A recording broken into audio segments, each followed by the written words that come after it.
Welcome to Writers Read. How lucky are we? We get to hear two more writers read, and today we will hear Bob Brown and Lou Templeton. And Bob Brown walked in with a stack of books right here. He has worn so many hats in his life, I can't begin to list them. So we're going to say Paul Niebank's poem and then go ahead. Here we go. Write, write, write.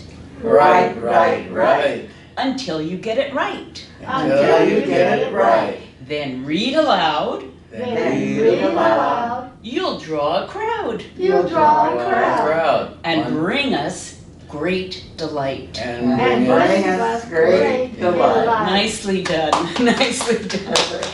Bob Brown, welcome, welcome. And I'm so looking forward to you describing as much as you can in 25 minutes. Okay, well, I'm going to read fast. Well, I have a lot of material, of course, to sort through from the Writers Read. I've written several pure mathematical books and a climate science summary, one of the first people to say the end is coming, and co-authored several others. I'm going to read today from an apocryphal fictional novel, The Tree and the Pan's Plea.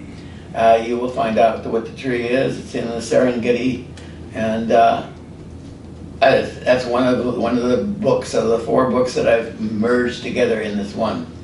I'm currently in the middle of writing my biography, where I've said that and what I am and why I am that, and the principle of my life choices that always get the shortest line, because it doesn't make a difference, you know, unless you know something, you know, it's really good.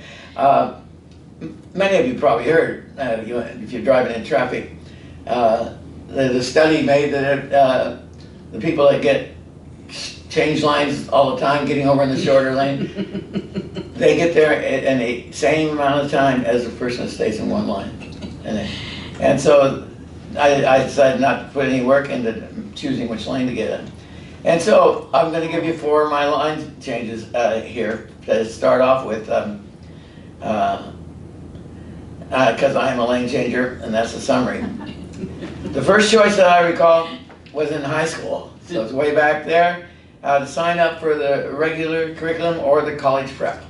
And this is in Burbank, Los Angeles, North Hollywood, California.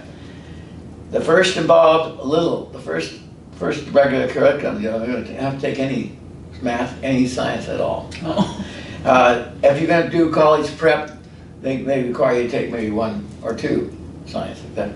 And at the meeting where my teacher made proposals to parents, my mother came and heard my English teacher say, "Bobby has the makings of an excellent lawyer and should make to take the general curriculum college prep." She didn't ask me if that's right. My algebra teacher was there. The algebra teacher suggested he needs to take more mathematics and science design courses to prepare him for college science. My mother said, "I've always expected Bobby to become a mechanical engineer.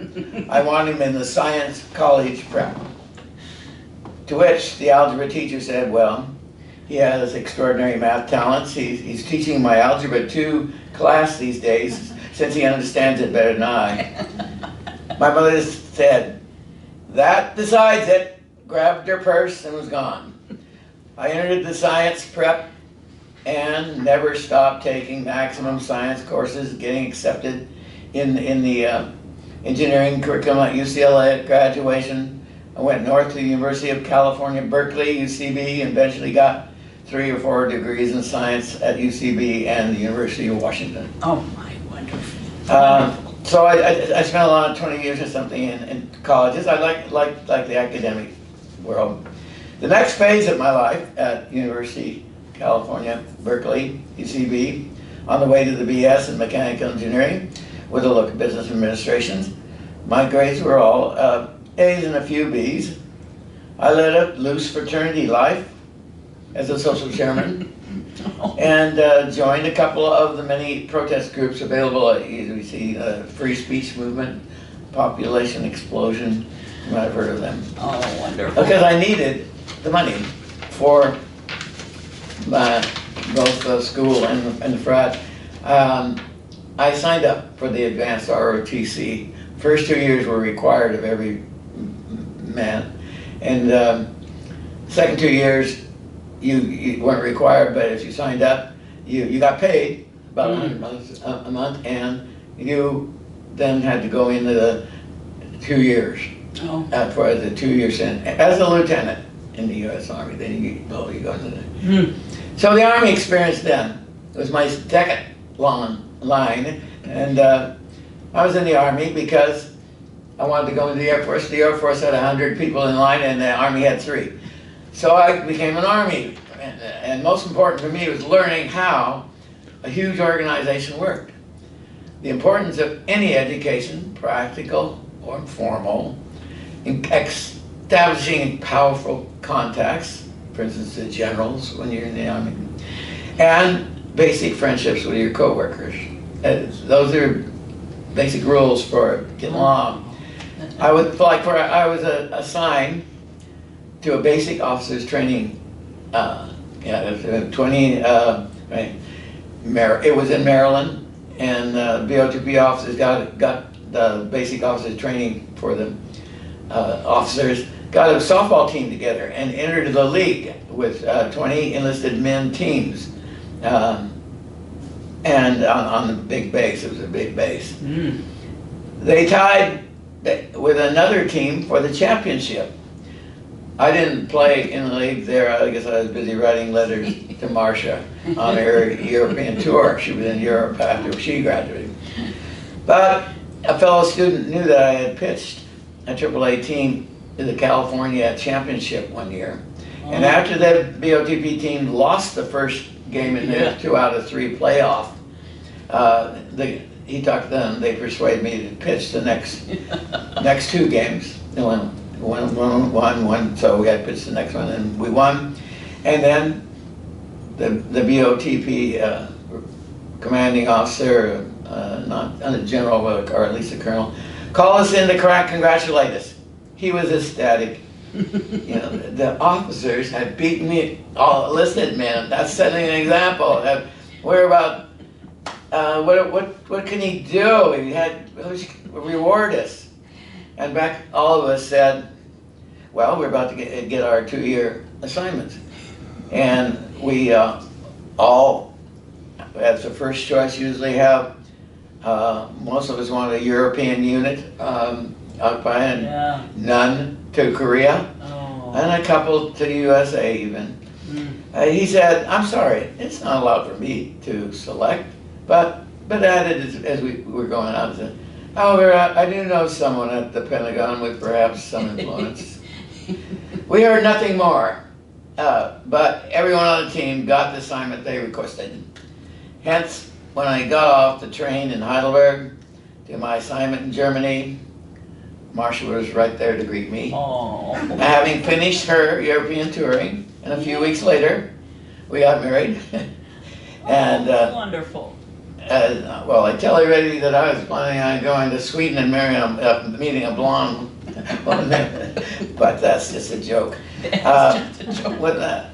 Army experience convinced me that formal education paid off.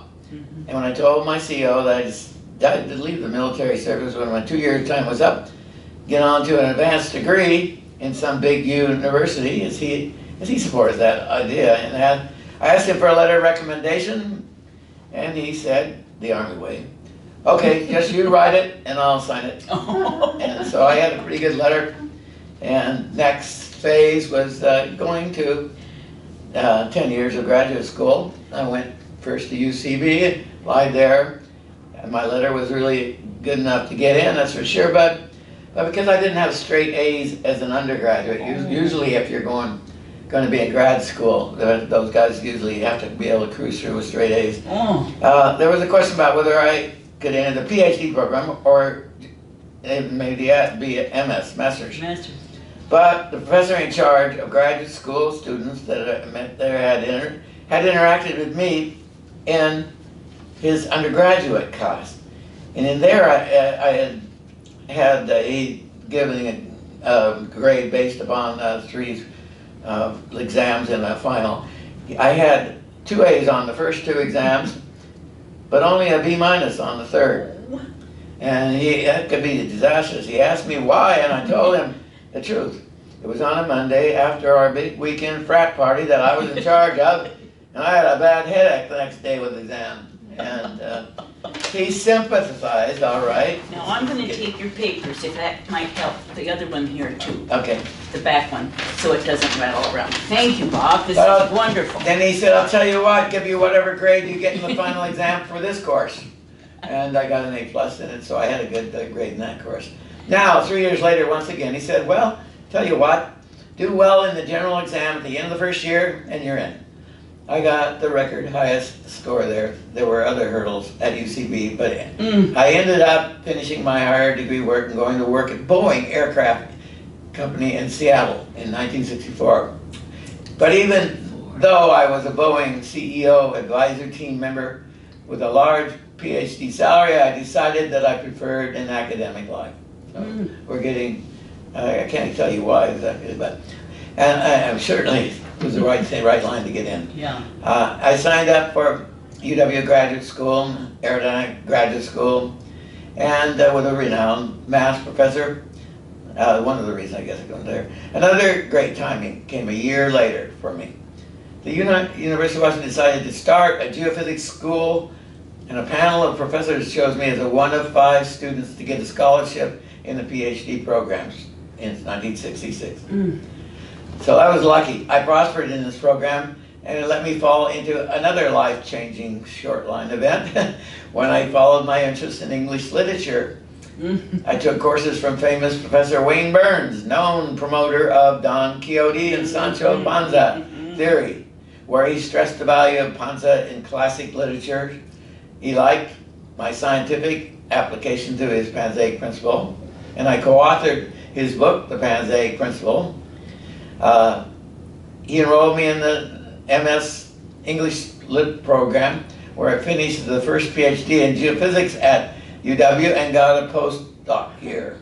The next great decisional change was made in 1969. The science profs who chose me in the geophysics program were a little dismayed at my working with the English professor guru, Wayne Burns. So they arranged for me to be offered what was one of the most prestigious fellowships offered in science, a year at the National Center for Atmospheric Research in Boulder, Colorado. This all appealed to both Marcia and me, so we went off to it. Okay. All right, the next decision, getting close to the end, there were many academic offers to fellowship grads. We finally chose, because of our love for the great Northwest, my affiliation with 2 or 3 prof, and yes, my friendship with Guru, Professor Burns. We go to UW in the Atmospheric Science Department. There followed a full professorship in the outside department, teaching atmospheric mathematics courses for the next 45 years. And I finally learned the mathematics. First, I amortized my extensive and unconventional math education and teaching. I wrote 2 basic math texts, Analytic Methods in Planetary Boundary Layer, you understand that way, and modeling, and from my geophysics PhD, and then fluid dynamics of the atmosphere from my teaching from 82 to 95. Then my final production was something I had promised Burns and my co-students in the English department. I will publicize the Panzaic principle by writing a novel featuring it and merging it with my math expertise. And oh, by the way, my English expertise. We all know the way to write, what we've learned. The way to write a successful book, lots of sex and violence. And this was the result was first the tree and the Panzaic plea in 2006.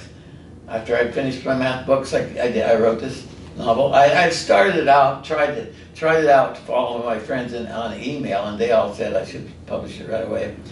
And I did, and then it was out there for a while and did fairly well, but didn't make me rich. And then the next one, nor did my math, was the tree or the Panzaic plea in 2009. I used the books. I have two of them here. Oh, good. And there's the original one. You see it's as bigger and heavier. Oh, it is This one, bigger and heavier. I went from 427 Is book this- clubs, Yeah. as you were mentioning. Okay. The book clubs were reading it, that one, and they were saying, This one? yeah, they said they liked it, but it was too long. Yeah. And uniformly, they said it was too long. So I got around and I published this one. I reduced this quite a bit, and to about 300 pages. And this is the one we're going to talk about. Okay, good, here. good. I know, okay. Yeah, I'll hold And, it. Yeah. If you hold it, then I won't be able to read from it. Oh, are you ready to read from it? Yeah. Okay. Yep. Here you go. Okay. But can you hold up your other books, Bob, just one at a time? Are we able to do that, Carrie? Here we go.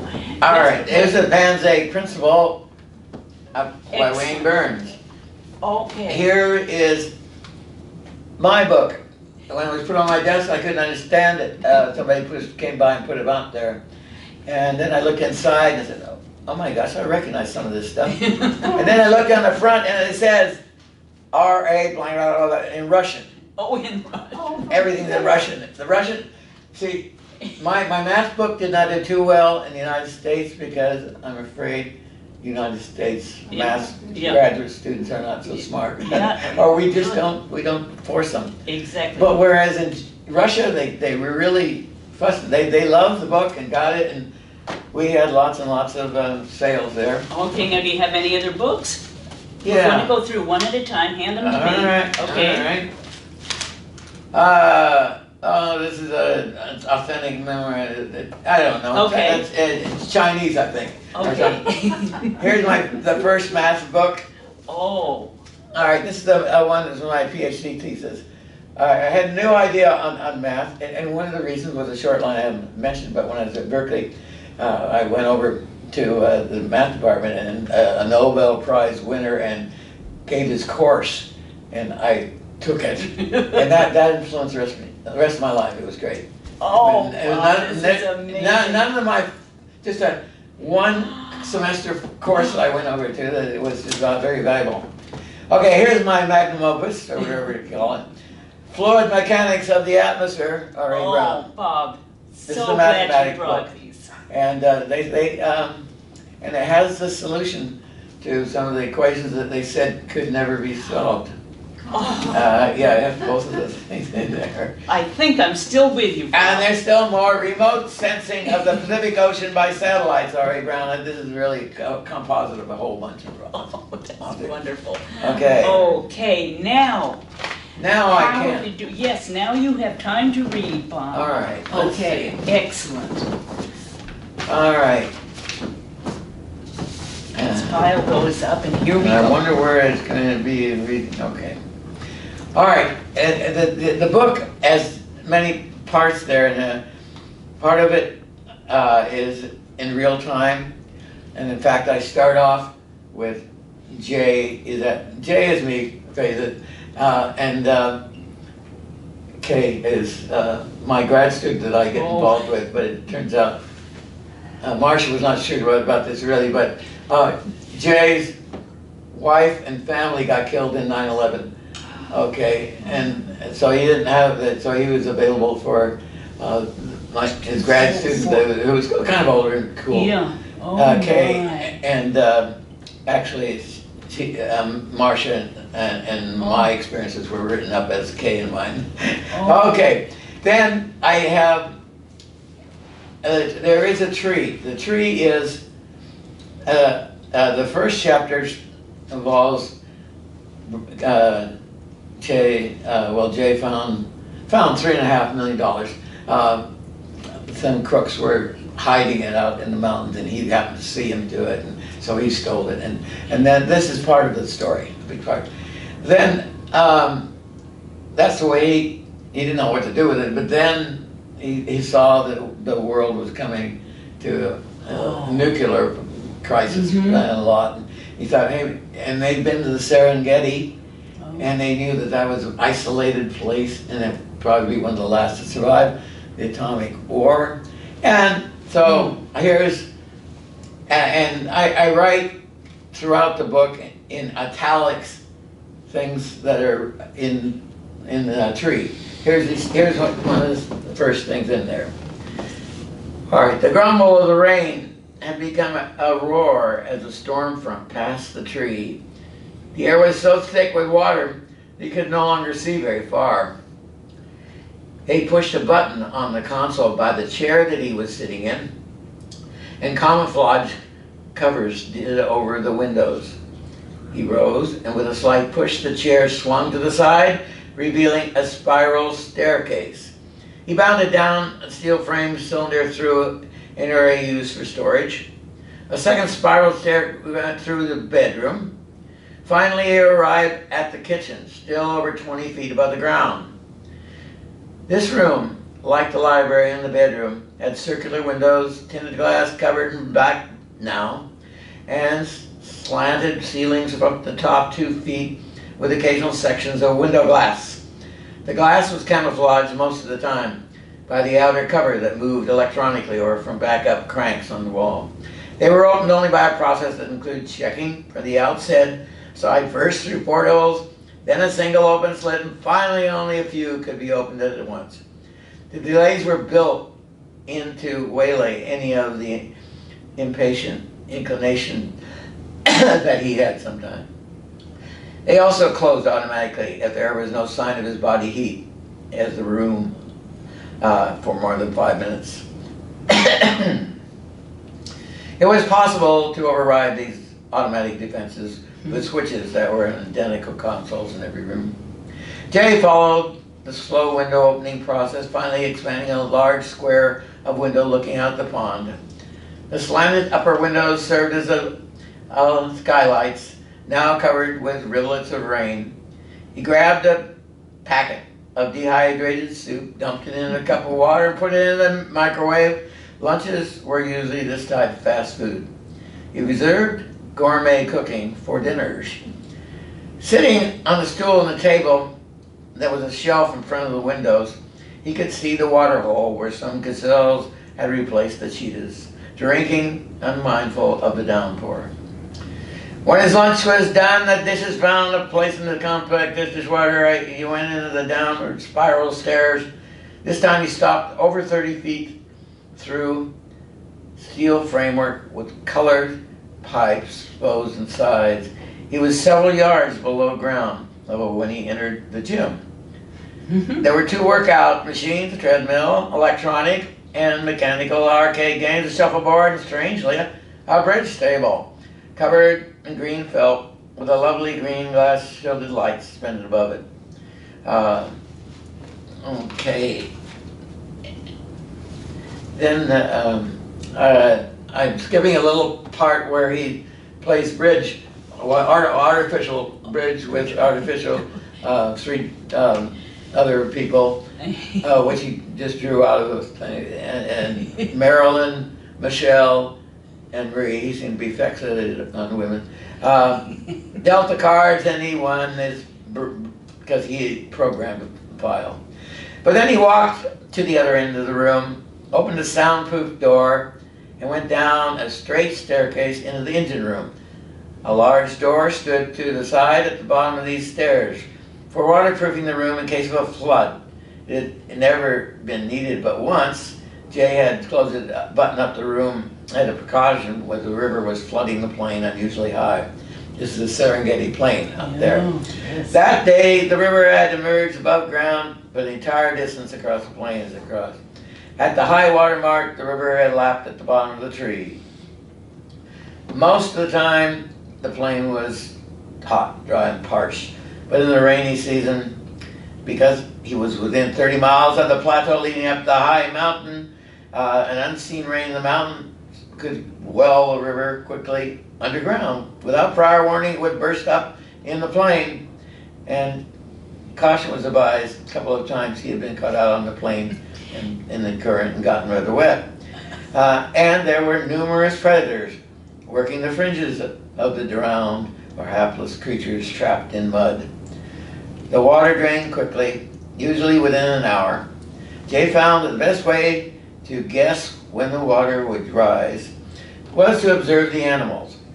They seemed to know what was going to happen, probably from superior hearing ability, or possibly some other technique that sensing that connection that's unavailable to Homo sapiens.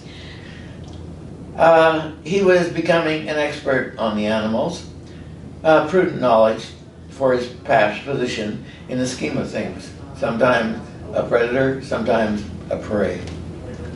So that takes care of the, well, you know what the tree is like now. Oh, the spiral and the title of it. staircases. I want to get there. Yeah, well, we've gone, of course, we've been there.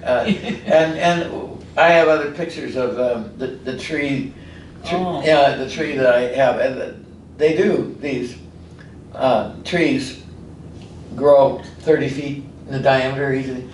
So it's a good sized room. And 100 feet tall. They're the biggest trees in the world. Yeah.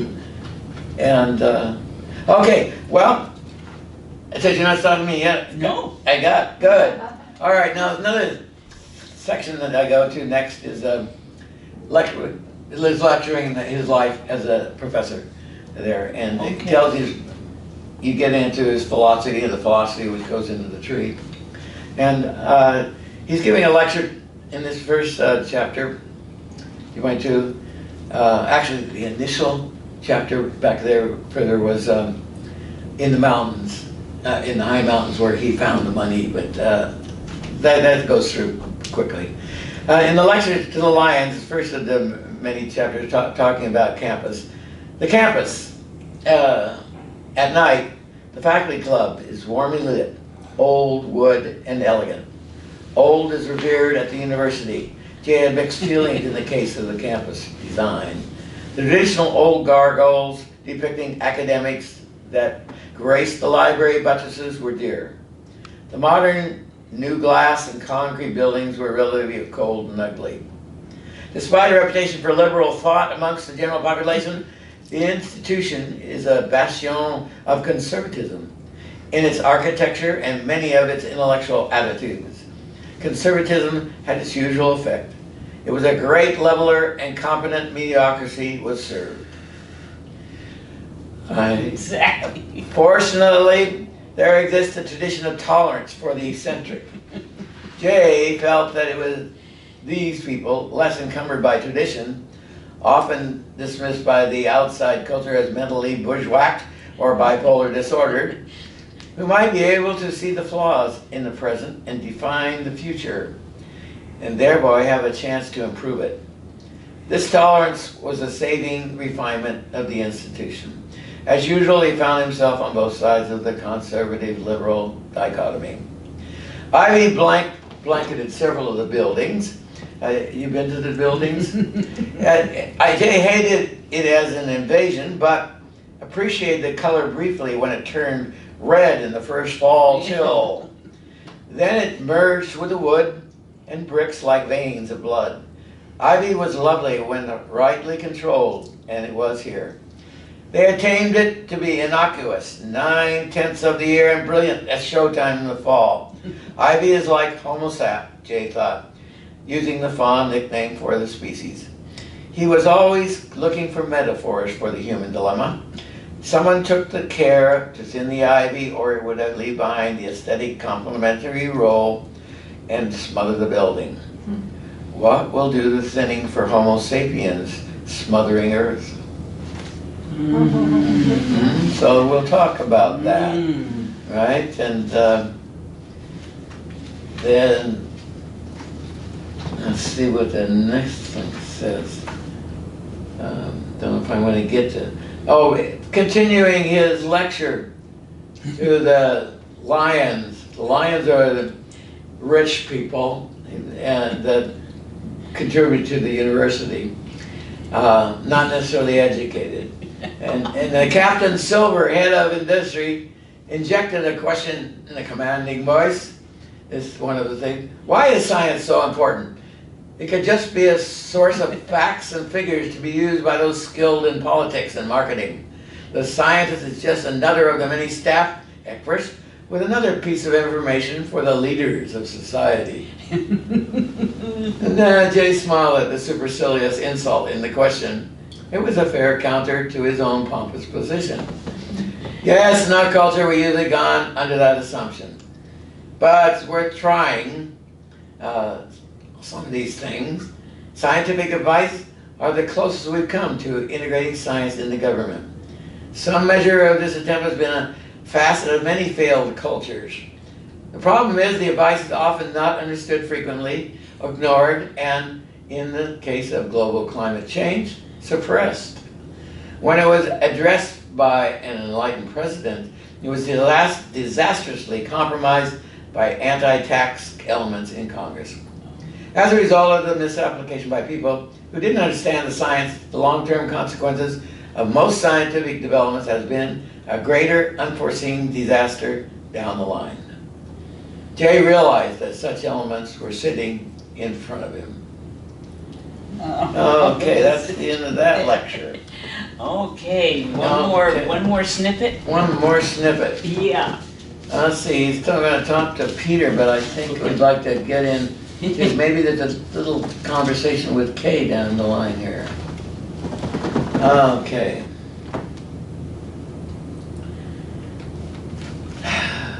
Okay. He, God.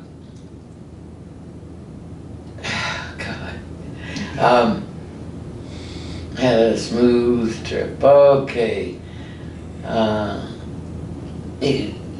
There was, oops. I gotta get back. Okay, the tree sat in the center of the cradle of humanity. It defined with the first stirrings of what would become Homo sapiens. Some of the earliest known fossils of man and his predecessors are found 150 kilometers to the west in the Olduvai Gorge, bordering the Serengeti. To the north, Fort Taran are the bones of a perfect missing link between Homo sapiens and the other great apes. Much of the land is harsh and crevassed, a million years of yellowing, but is due for a change, since the tree sits at the southern tip of a geological arrow pointing the path of destruction as the Great Rift tends its way to the south. In a million years, the tree site will either be on the coast of Africa or on an island in the Indian Ocean. On Jay's album of space photographs, the lakes were like bleaches on the earth. They marked the dotted line where someday the Indian Ocean would flow from the Gulf of Eden to Madagascar. Jay loved the dynamics of the region and stayed there every chance he could get first, and then after the nuclear war advice, he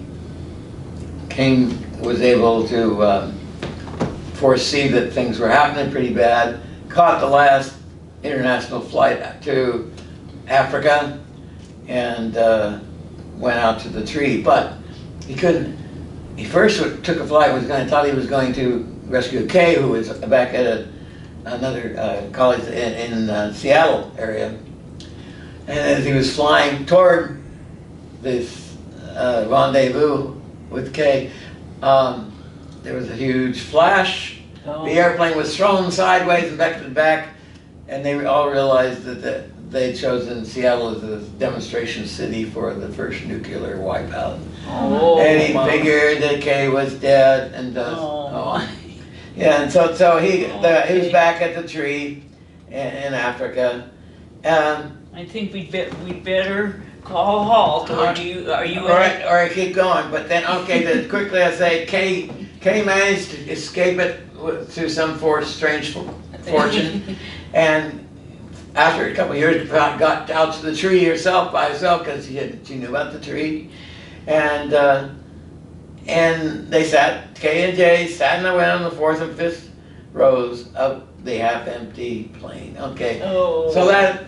Bravo, they get back together, bravo, you gotta have a love affair in order to sell it. This is wonderful. Right. And this is our copy that is on the back shelf of the library, but I am absolutely going to take it home tonight, so you'll have to wait till I read it. Yeah. And then I'll put it back in the library. Herb?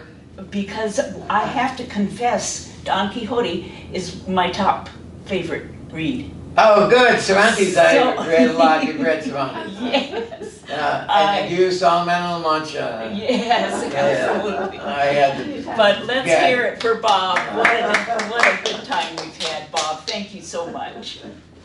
Well, Roderick. Hi, Lou. Hello. Thank goodness you're here today for your Happy to short be here. story. Happy to be We here. always love to hear your voice and your Well, I words. love to share my stories. Oh, good. I wrote you earlier this week about whether you've always been comfortable writing, because some people look at a blank page and freeze. Yeah. How did you get started writing? You know what? I was one of 6 children, and I was always making up stories. Oh my. And I don't know how I did that, because I was like 4 years old and I was making up stories. Oh, So I've always done it. When I'm bored, I start thinking of, stories. So my first story that I even tried to do anything with, Writer's Digest had a program. So I thought, well, heck, I'll just send this one in. My gosh, I got first prize. The very first time that I had sent something out to Writer's Digest. So, and that one was a story about, it was based in Hong Kong, where I watched a waiter in a Chinese restaurant. And I made up a story about that Chinese waiter.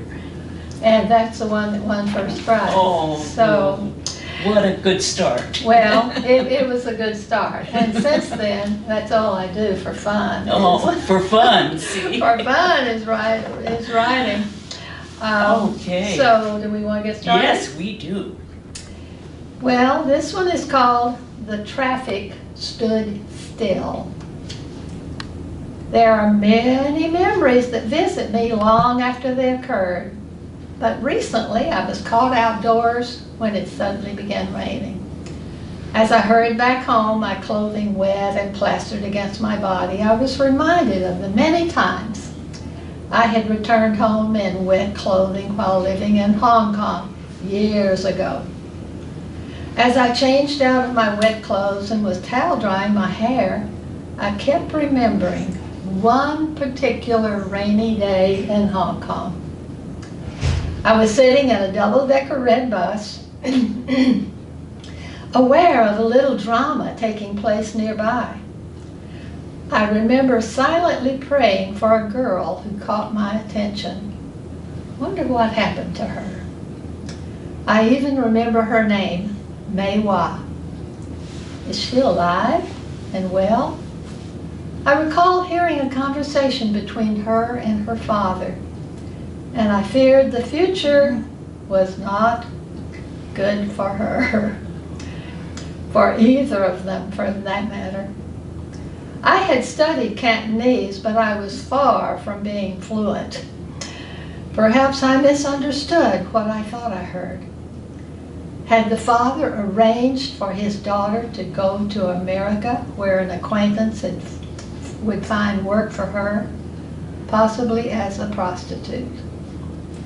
I had heard stories of young Chinese women becoming prostitutes when other forms of employment didn't work out. A Chinese friend had told me about her young cousin who ended up working in a Chinese restaurant while they thought she was studying for a master's degree in the U.S.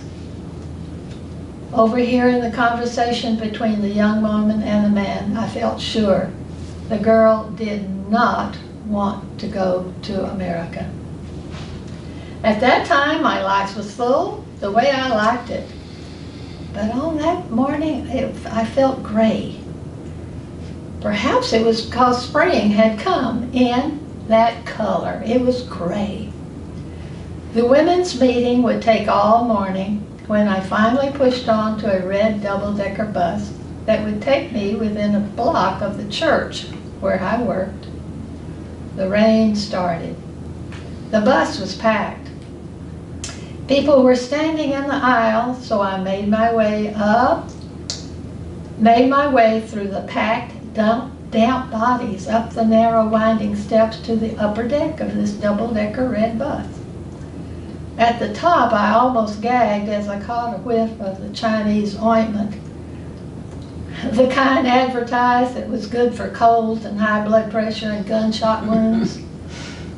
I sat down beside an elderly woman occupying the whole seat on the second row from the front. The old woman grunted and moved over reluctantly. Any other day I would have thanked her, but I wasn't up to it this morning. If I didn't speak, I remained invisible. If I spoke, I became the main attraction. When people realized the foreigner was speaking Cantonese, sometimes they laughed. Evidently, they thought it great fun to hear the mistakes I made, but I laughed with them. In fact, I enjoyed telling about some of the mistakes I made. I still smile when I recall chatting with a hairdresser one day who was doing my hair. I thought he asked me if I like ngao yolk, beef. Of course, I said. I grew up on a farm where we raised them. I realized why he seemed surprised when I checked my dictionary later. I had told him I loved gao yolk, dog meat, not ngao yolk, beef. I shouldn't complain. Being the main attraction gave me the chance to practice. Sometimes the curiosity wore off and people actually heard what I was trying to say. More than a few local Chinese became my friends, especially the teenagers, who appreciated the Western woman who taught English at a low-cost income housing center where they all lived. Recently, I had an email from one of those students who now lives and works in New York City. He thanked me for teaching him English. He laughed and said his Southern accent had not limited him in the least. So it was always funny to see those little Chinese kids speaking with a Texas accent. One day that long time ago, the sky darkened and the rain fell like a curtain around the bus.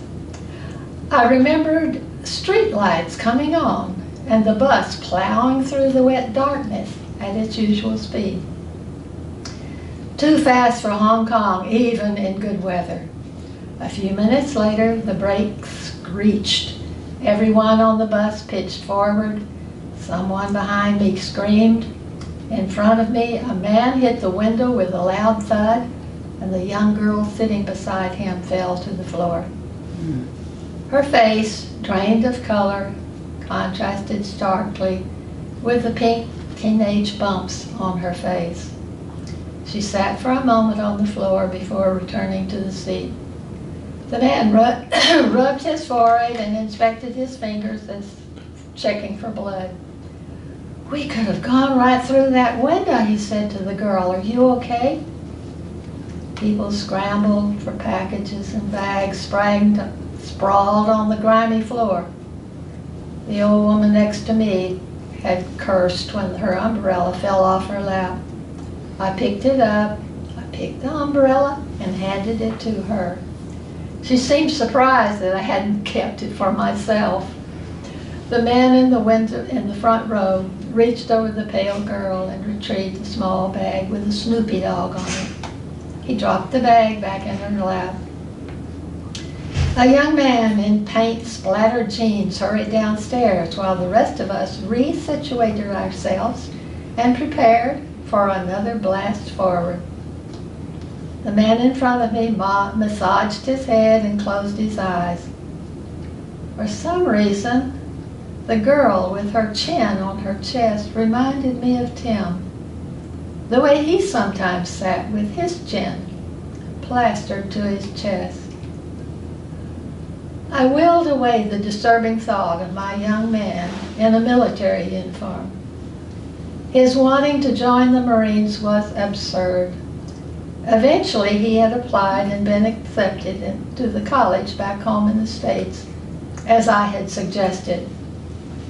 But I sometimes wondered if I had pressed him too hard. As usual, Martin, my loving but listless husband, was no help with Tim. Let him make his own decisions, right or wrong, my husband said. Martin didn't understand. A bad decision at 18 can destroy a bright future. My older brother proves that. But we never discuss him because he took his own life. A roll of thunder sounded and a streak of lightning flashed. The man in front of me almost leapt from his seat. He glanced at the girl beside him. She was still staring at the Snoopy handbag on her lap. After several minutes, the bus began to creak. It had crawled a block when the rain stopped. Another block when the rain had completely stopped, not a drop falling. So did the bus. It didn't move. Traffic was so backed up, we sat for almost an hour without moving. At first, the passengers sat quietly and then began to grumble. I closed my eyes and tried to pray, but nothing came. Lately, a curtain drops every time I approach God. A woman across the aisle sighed, I'm supposed to be at work at 1 and it's already 1:15. I'm already half a day late to work, the man in front of me said. My supervisor knows I had to go to the American consulate, so he doesn't expect me until sometime after lunch. But when I miss work, the factory docks my pay. So the sooner I want to get because it's better for my pocketbook. An older woman leaned forward. American consulate, are you emigrating? The man gestured at the girl beside him, who seemed unaware of the conversation in progress. My daughter is married to an American citizen. Eventually, I'll probably go to the U.S. and join them, he said. Someone said something about the Hong Kong brain drain. I seriously doubted Hong Kong would miss this fellow's brain. He looked like some of the fellows who hung out on the street corners. Look at that as far as you can see. Cars, buses, trucks, bumper to bumper, the man said.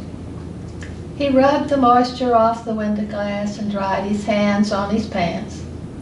He unfolded a damp newspaper and glanced at the headlines. I wonder if those students in Beijing know what they're up against. They may be taking more on their plate than they can chew, he said to the girl beside him. He laughed. Those kids can't change China's government. They better look for another way to escape. He hesitated, but the girl beside him didn't seem to notice. Do you know how much bitterness I had to eat to get you and your little sister out of China?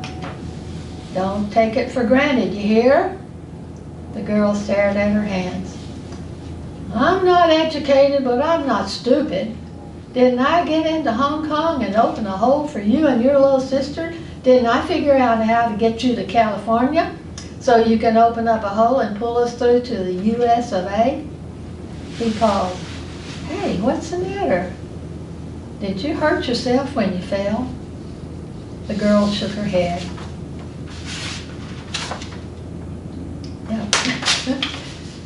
No, I wanted to tell the man. Is that the right one? 3. Oh, this is 4. There it is. Okay, Yeah. here it is. The girl looked up and shook her head. Is the ring too tight? When we arranged this marriage, we thought we would have to buy a ring. Your mama never had a ring, but my American daughter has one. He smiled and patted the girl's hand. The girl stared up at him, tears gathering in her eyes. What's the matter, Maywa? You got the visa. It's right there in your bag, the man said, patting the small cotton bag in her lap. The Pans are family. Tony's father is my 3rd cousin. He's been in the States since I was a boy. The girl nodded and wiped her nose on the back of her hand. Tony's dad said he might take some of the money I gave him and fix up a room in their house for you and Tony. He doesn't like me, The girl said quietly, "What? Tony?